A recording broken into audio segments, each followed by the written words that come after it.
पता नहीं यार इस बार ठंडी जाने का नाम क्यों नहीं ले रही है। पहले तो ऐसे कहते थे कि मकर संक्रांति तक ठंडी ज़्यादा रहती है, इसके बाद से ठंड होने लग मतलब ठंडी कम होने लगती है। बट इस बार उल्टा हो रहा है, मकर संक्रांति के बाद ठंड शुरू हुई है हमारे यहाँ। तो गाइज़ आज मैं आप सबके साथ शेयर करने वाली हूँ ठंड की ये खास हलीम की बर्फ़ी की रेसिपी। इससे पहले मैंने आप सबके साथ हलीम के हलवे की रेसिपी शेयर की थी, जो कि आप सब ने काफ़ी पसंद की। तो मैंने सोचा कि क्यों ना आप सबके लिए एक और हलीम की रेसिपी लेकर आऊँ, और आप सबके बहुत सारे कमेंट भी आए थे जिसमें आप सब काफ़ी कंफ्यूज थे हलीम को लेकर कि हलीम क्या है, इसके नाम क्या हैं। तो आज वो सारे कन्फ्यूज़न भी मैंने सोचा मिटा देती हूँ और कुछ नया बनाते हैं। तो यहाँ पर देखिए मैं आज आपको डिफरेंस बताने वाली हूँ अलसी के दाने और हलीम के दाने में, क्योंकि आप लोगों ने यही कमेंट करके बहुत ज़्यादा पूछा था कि क्या अलसी के दाने और हलीम के दाने सेम होते हैं। तो अब मैं आपको बताती हूँ कि आप कैसे पहचान करोगे हलीम के दानों की। ये देखिए ये हलीम के दाने हैं, ये बिल्कुल छोटे छोटे हैं कंपैरिजन टू अलसी के दाने से। अगर आप अलसी के दाने और इनमें कंपैरिजन करेंगे तो आपको ये पता चलेगा कि ये दाने छोटे हैं। दूसरा इसमें जो फ़र्क वो ये कि इन्होंने देखिए हाइलाइटर लगा रखा है, मतलब बहुत ही चिकने चिकने से हो गए हैं, मतलब हम कह सकते हैं इन्होंने हाइलाइटर लगा रखा है, मेकअप किया हुआ है। बट हलीम के दाने ने ऐसा कुछ नहीं किया, ये थोड़े से रफ़ हैं। और अच्छी तरीके से मैं आपको यहाँ पर बता देती हूँ एक ट्रे में डाल करके। ये जो फर्स्ट नंबर वाले मैंने डाले हैं ये अलसी के बीज हैं, और जो सेकंड नंबर वाले डाले हैं ना वो हलीम के हैं। अब अगर आप इन्हें पानी में भिगोगे ना तो ये फूल करके जेली जैसे नहीं होंगे, बट अगर आप हलीम के दानों को पानी में भिगोएंगे तो वो फूल करके जेली जैसे होंगे। अभी मैं आपको दिखाती हूँ कैसे ये जेली जैसे हो जाते हैं। तो देखिए एक बाउल लीजिए और इसमें हमने 1/4 कप लगभग 60 ग्राम के करीब होता है, तो ये इतना हमने हलीम डाल दिया है। अब इतने से काफ़ी ज़्यादा बर्फ़ी बन जाएगी, आप देखना। अब इसमें पानी डाल दो, कैसा भी पानी डाल दो, ठंडा गर्म जो भी आपके पास हो वो डाल दो आप इसमें। अच्छा, अब कई बार नहीं समझ में आता यार कितनी घंटे तक भिगोना है। कई लोग भिगोए पड़े हैं, 4-4 घंटे इंतज़ार किए पड़े हैं, अभी और फूलेगा, अभी और फूलेगा और फूल ही नहीं रहा है। तो ऐसा नहीं है यार, आधे घंटे रखना है बस, आधे घंटे में फूल जाएगा। अब क्या है ना, ये चम्मच बहुत परेशान कर रही थी, ये देखिए डूब गई। मैंने कहा चलो थोड़ा पुण्य का काम किया जाए, इसमें बचाई जाए, तो ये ऐसे रख दिया। अब मैंने आधे घंटे के लिए छोड़ा और अब मैं आपको दिखाती हूँ हलीम। ये देखिए कितने थोड़े से थे और कितने ज़्यादा हो गए। अब नहीं फूलेंगे ये, अब बस फूल चुके जितना फूलना था। अब आप इन्हें 4 घंटे भी रखोगे ना तो भी ऐसे ही रहेंगे। तो बस आधे घंटे लगता है इन्हें भिगोने के लिए, और आप देख सकते हो उनकी कंसिस्टेंसी। अब यहीं अगर आप अलसी के बीज यूज़ करते ना तो ऐसा कुछ नहीं होने वाला था। तो यही डिफरेंस है, और ये दोनों अलग अलग हैं। आई थिंक अब समझ में आ गया होगा। तो चलो नेक्स्ट स्टेप की तरफ मूव करते हैं। तो देखिए इस तरह से एक केक टिन मैं जो है ग्रीस कर रही हूँ, और बहुत पुराना हो गया मेरा केक टिन, और ऐसे बटर पेपर लगा देती हूँ। ये इसलिए लगाती हूँ ना ताकि बर्फ़ी आराम से निकाल सकूँ, फिर अच्छे से अपने हिसाब से कटिंग कर सकूँ। आपके पास नहीं है तो ऐसे थाली में भी जमा सकते हो, या फिर जो टिफ़िन बॉक्स आता है ना जिस पे हम लोग स्कूल चले हमें मतलब ले जाते थे खाना वगैरह, उसको ले लेना, उसमें जम जाएगी अच्छे से। चलो शुरू करते हैं बर्फ़ी बनाना। बहुत बकवास कर ली आज मैंने। तो यहाँ पर देखिए ये कढ़ाई में मैं डाल दूँगी हलीम के बीज, ये सारे के सारे डाल दिए, और इसे हम गरम करेंगे। तो मीडियम आंच पे या फिर हाई फ्लेम पे आप कर सकते हो।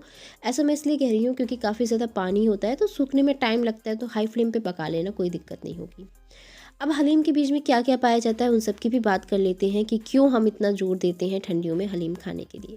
देखिए पहली बात तो इसमें गुड़ मिला दीजिए आधा कप, और 110 ग्राम के करीब है, मैंने मेज़र करके लिया है क्योंकि आप लोग पूछते हो ग्राम में भी बताओ, तो 110 ग्राम के करीब है, और हलीम हमारा 60 ग्राम के करीब था।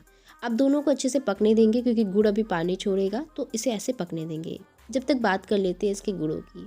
तो भाई हलीम में बहुत ही ज़्यादा भर भर के आयरन पाया जाता है, जो कि हमारी बॉडी के लिए बहुत ही अच्छा है। हीमोग्लोबिन ये जो है बहुत ही अच्छा बनाता है हमारे शरीर में। दूसरी बात, इसमें विटामिन ए सी ई पाया जाता है, जो कि हमारे हेयर ग्रोथ के लिए ना बहुत ज़्यादा अच्छा होता है। तो यहाँ पर अब हम जिंजर पाउडर डाल देंगे। यहाँ पर 1/4 टीएसपी के करीब जिंजर पाउडर डाल दिया है मैंने, और इसे अच्छी तरीके से मिक्स भी करेंगे। अच्छा, जिंजर पाउडर डालने से होता क्या है ना कि जैसे अगर सर्दी वगैरह है तो ऐसा नहीं है कि अब हम सर्दी के लिए अलग दवा खाएंगे और फिर जुकाम मतलब पैर में दर्द हो रहा है तो उसके लिए अलग दवा खाएंगे। इसी में मिला दो, सब एक ही बाइट में मिल जाएगा आपको। तो ये हमारे गले की खराश या कफ वगैरह हुआ ना तो जिंजर पाउडर आप ज़रूर से ऐड कर लीजिए। पाउडर नहीं है तो आप क्या कर सकते हैं, ताज़ा जिंजर लेके उसको कद्दूकस करिए, बिल्कुल महीन महीन कद्दूकस करके आप इसमें ऐड कर दीजिए, तो भी काम आपका बन जाएगा। और यहाँ पर आप देख सकते हो ये काफ़ी ज़्यादा जो है इसकी कंसिस्टेंसी में चेंज आ गया है, तो ऐसे इसे हम पकने देंगे। तो हलीम की मैं बात कर रही थी इसमें क्या क्या पाया जाता है। तो वो तो मैंने बता दिया आपको, मतलब और भी है बहुत कुछ, लेकिन अगर बताऊँगी ना तो रेसिपी छूट जाएगी। तो अब देखिए इसमें कोकोनट मिला देंगे, लगभग 1.5 कप के करीब कोकोनट मिला दिया है और इसे अच्छे से मिक्स करेंगे। कोकोनट इस रेसिपी में 2 काम करेगा। एक तो पहला काम, इसका जो जितना मॉइस्चर है ना वो सोक कर लेगा। दूसरा, इसे हेल्दी बनाएगा। हेल्दी इसलिए क्योंकि ठंडियों में स्किन बहुत ख़राब होती है, तो ये जो कोकोनट है ना स्किन हीलिंग का बहुत ही ज़्यादा अच्छा काम करता है। तभी आपने देखा होगा कोकोनट मिल्क वाली क्रीम आ गई मार्केट में। क्यों? क्योंकि वो बॉडी के लिए बहुत ही ज़्यादा अच्छा होता है। इसी वजह से इसमें कोकोनट ऐड कीजिए कि और भी ज़्यादा हेल्दी बन जाएगा। तो देखिए अब इसे हमने अच्छी तरीके से भूनना है ताकि ये बिल्कुल सूखा हो जाए। इसी तरीके से आपने भूनना होगा और इसमें घी वगैरह कुछ नहीं डालते हैं, ऐसे ही रखते हैं इसे, बिल्कुल ऐसे जैसे मैं बना रही हूँ बिल्कुल वैसे ही रखना है। हाँ, मैंने 1 चम्मच के करीब ये पॉपी सीड्स डाल दी हैं क्योंकि ये बहुत ही ज़्यादा फ़ायदेमंद होती हैं। मतलब देखने में भले ही छोटी होती हैं, देखने में छोटी लगती हैं, लेकिन घाव बहुत गंभीर करती हैं। ये होती बहुत फ़ायदेमंद है।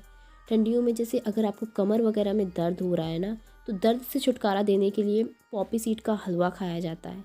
पॉपी सीड दूध में भिगो करके खाया जाता है, तो इस वजह से इसमें पॉपी सीड ऐड किया है मैंने। बस ये बन करके बिल्कुल तैयार हो गया है। अब कुछ भी नहीं करना है, कुछ भी ऐड नहीं करना है, लेकिन हाँ देखो ऐसे चेक कर लेना, ऐसे कंबाइंड होना चाहिए ये।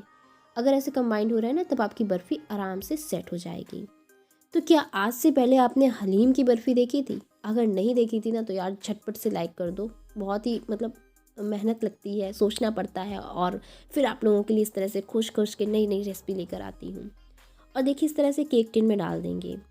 अब आप लोगों ने कहा था हलीम की और भी रेसिपी बताइए, तो मैंने ये एक हलीम की बर्फ़ी बनाई। और अगर आपने हलवा नहीं देखा है ना तो हलवा ज़रूर से जाके देखना। हलवा बहुत ही टेस्टी होता है और हलवे की बात अलग होती है। देखिए बर्फ़ी की बात अलग है, हलवे की बात अलग है। तो अगर आप हलवा लवर हो ना तो आप ज़रूर से देखना। अब इसे सेट होने के लिए रखेंगे तो अच्छे से इसे दबा दें और इसे हम छोड़ देंगे सेट होने के लिए। तो मैं जैसे कि बता रही थी हलीम में बहुत ज़्यादा आयरन पाया जाता है, इसमें विटामिन ए, सी, ई पाया जाता है जो कि हेयर ग्रोथ के लिए बहुत ही अच्छा होता है। इसके अलावा तमाम ऐसी चीज़ें हैं इसमें कि अगर आप इसका प्रतिदिन सेवन करते हैं गाइस, तो आपको कहीं ना कहीं ये जो है छोटी मोटी जो परेशानियाँ होती हैं ना उससे बचा के रखने वाला है। खासकर ठंडियों में, ठंडी ना मुझे बिल्कुल मतलब वैसे तो बहुत अच्छी लगती है, लेकिन स्किन की ना और भी ज़्यादा केयर करनी पड़ जाती है। अब ऐसे ड्राई मतलब रोस्टेड ड्राई फ्रूट डाल दिए मैंने। अगर आपको डालना हो डालो, नहीं डालना है तो मत डालो, तो भी ये अच्छी लगेगी। ये तो मैंने बस ऐसे सजावट के लिए कर दिया। और अगर बताऊँ तो सच्चाई ये है कि ये ड्राई फ्रूट भुने हुए रखे हुए थे, तो मैंने कहा ये वेस्ट हो जाएंगे, इससे अच्छा ऐसे इसको डाल के खा लेते हैं। तो ये मैंने डाल दिए थे। और अब जो है आप देखिए 10 से 15 मिनट में ये अच्छे से सेट हो जाएगी। अगर आपकी नहीं सेट होती है ना तो आप फ्रिज में रख देना। मैं ऐसे इसलिए बोल रही हूँ क्योंकि ठंड के कारण ना कहीं कहीं पे ज़्यादा ठंड होगी तो वहाँ जल्दी सेट हो जाएगी, जहाँ ज़्यादा ठंड नहीं होगी ना तो वहाँ सेट नहीं होगी, थोड़ी टाइम लगेगा मतलब। तो आप फ्रिज में रख देना। अब ये देखिए अब मैं इसकी कटिंग कर रही हूँ। अब आप इसकी कटिंग उतनी अच्छी कर नहीं पाओगे क्योंकि इसमें ग्रेटेड किया हुआ कोकोनट है, तो उसके कारण क्या होगा ना कि ये थोड़ी सी मतलब बिखरेगी।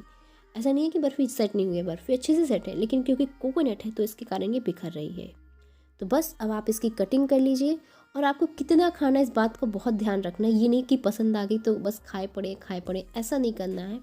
मैं आपको भी बताऊंगी कि आपको कितना थोड़ा सा हिस्सा खाना है, मतलब आधे का भी आधा आपको खाना है और उससे ज़्यादा आपको नहीं खाना है।